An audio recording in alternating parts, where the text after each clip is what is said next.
Yes, please start. The scientific study of the effect of Jain contemplative practices on human biology and behavior. First of all, the background of the Jain contemplative practices will be discussed in short through history and tradition, and especially the most recent development in Jain practices, which is called as Preksha meditation system.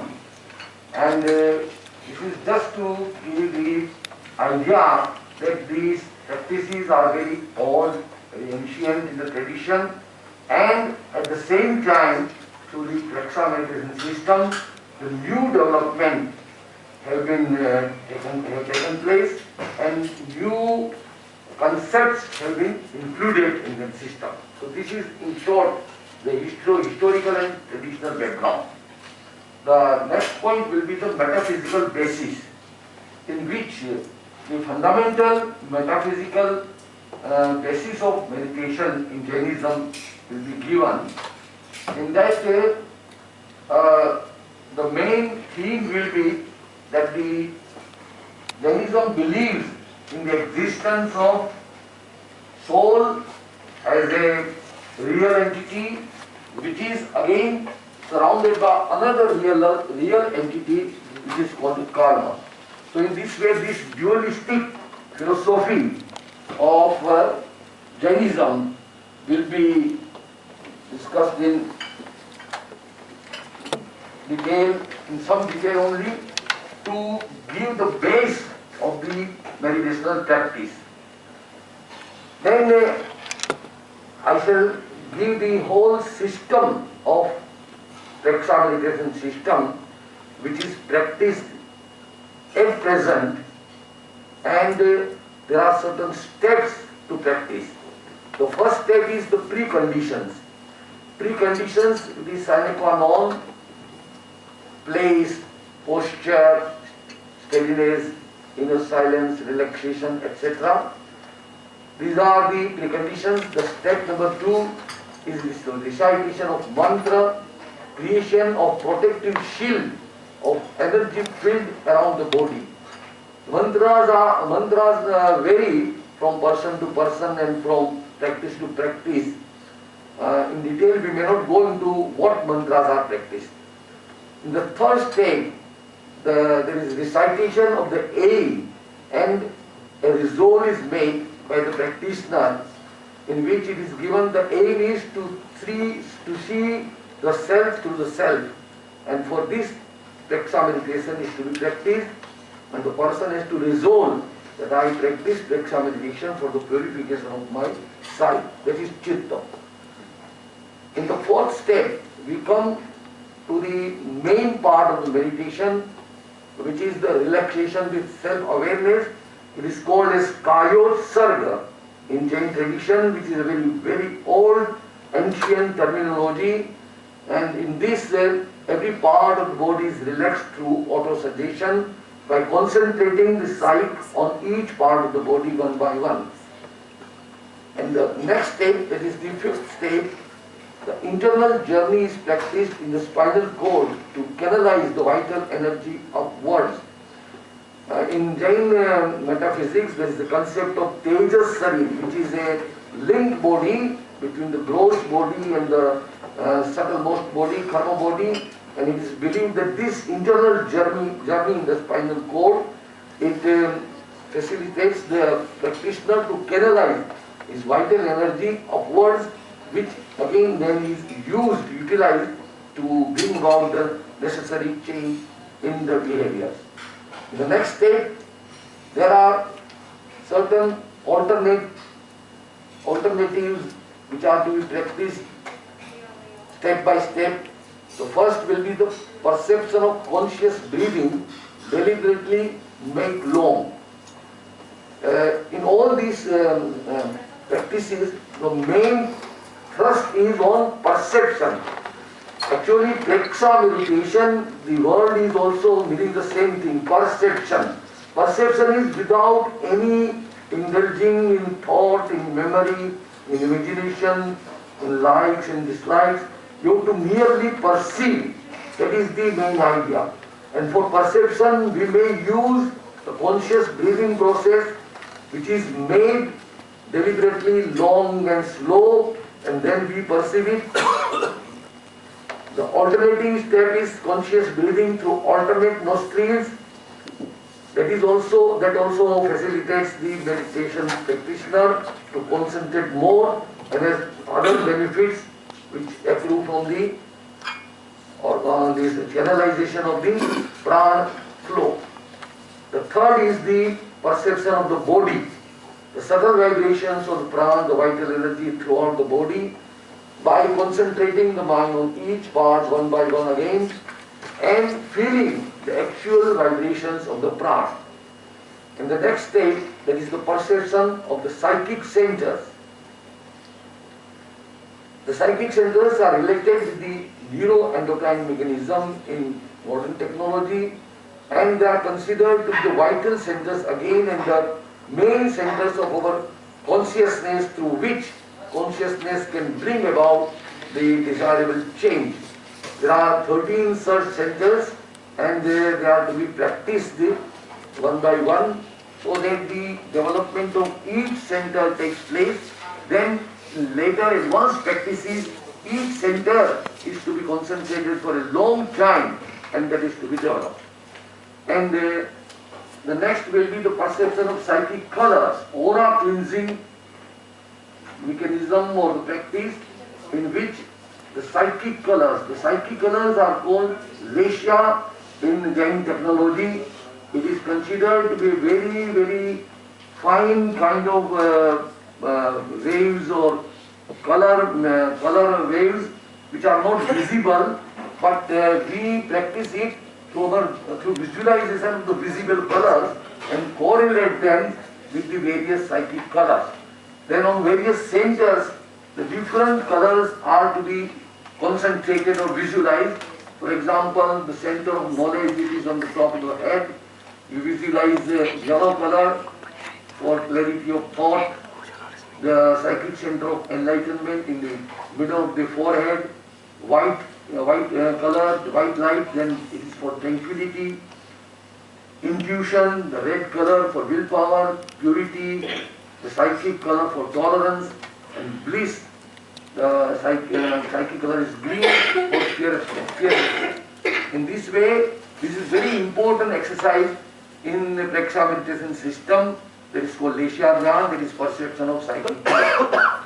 And lastly, the perception of thoughts. When a person wants to become free from the thoughts, he starts just perceiving his own thoughts, and a moment comes when he becomes completely free from thoughts. In this way, in the sixth step, various alternative practices, exercises are to be practiced. And in the last step, that is contemplation with auto-suggestion. That is called Anupreksha in the technical language of Jain meditation system. Preksha and Anupreksha, both are practiced one after another, and Anupreksha is mainly practiced for bringing about the change in the attitudes and behavior. So in this way, these are the main practices which are then some auxiliary exercises are to be practiced, just like yogic exercises or postures, breathing exercises, or just like pranayam and recitation of mantras. So these are to be practiced as to strengthen the main practices. Now we come to the third point, that how karmic bondage results in vitiating conduct and behavior. This is why should we practice meditation? The question will be.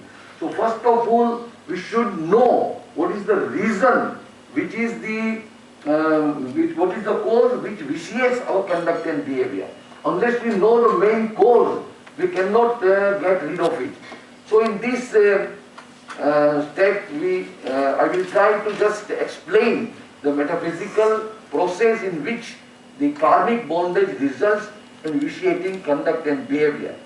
Here, there are certain steps which are given as described in the metaphysics, there is a subtle electromagnetic body which is called Tejas body, Tejas Sharir, which acts as a link body between the gross physical body and the subtlest body, that is the karmic body. Then the hierarchy will be like this. First of all, the karmic bondage results in the fruit of karma, fruition of karma. Karmic bondage is very subtle, transcendental process which cannot be experienced empirically, but when it gives the fruition, the expressions of the fruition of karma then affect our empirical life. So the next step, which is the result of the fruition of karma, is which gives rise to subtle karmic expression, that is the primal drives, and they are called as Adyavashaya in Jain technology. The Adyavashayas send the message of attachment or aversion to the link body. That is the main cause of new bondage, because attachment or aversion are the main expressions of fruition of karma. Later on, with the help of the psychic color vibrations called Leshya, the link body affects the shaik, that is the chitta, which is a state of consciousness which is subtler than mind or manas. Then the Leshya, psychic color vibrations, affect the aura, which in turn triggers the autonomous mechanisms of the gross body, such as limbic system, neuroendocrine mechanism, etc. Here starts the empirical part of our discussion. Up to psychic color, it was the part which cannot be experienced empirically, but can be experienced through the effects of those phenomena. Now here we enter the field of empirical processes, in which the whole autonomous mechanism of the body, gross body, comes, and that result in the arousal of destructive emotions in the form of passions, that is called kashar, like anger, pride, etc., and kosai passions like fear, etc. The whole process culminates in attracting new karmic matter, that is the influx of karma, and in this way a vicious circle of karmic phenomena goes on forever and ever. 2 minutes more. So in this way this process is explained, and in the next step the whole process, how it can be reversed through the practice of Preksha meditation, is to be discussed, or is to be explained, so that the whole process can be reversed through this practice of Preksha meditation system, in which again the whole process will take place in the reverse order. In the first step there will be the subsidence of elimination of karma. In the second, the Adyavashaya will be purified. In the third, the message will be of equanimity. In the fourth, the link body will produce benevolent Leshya. In the fifth, on empirical level, the aura will be cleansed.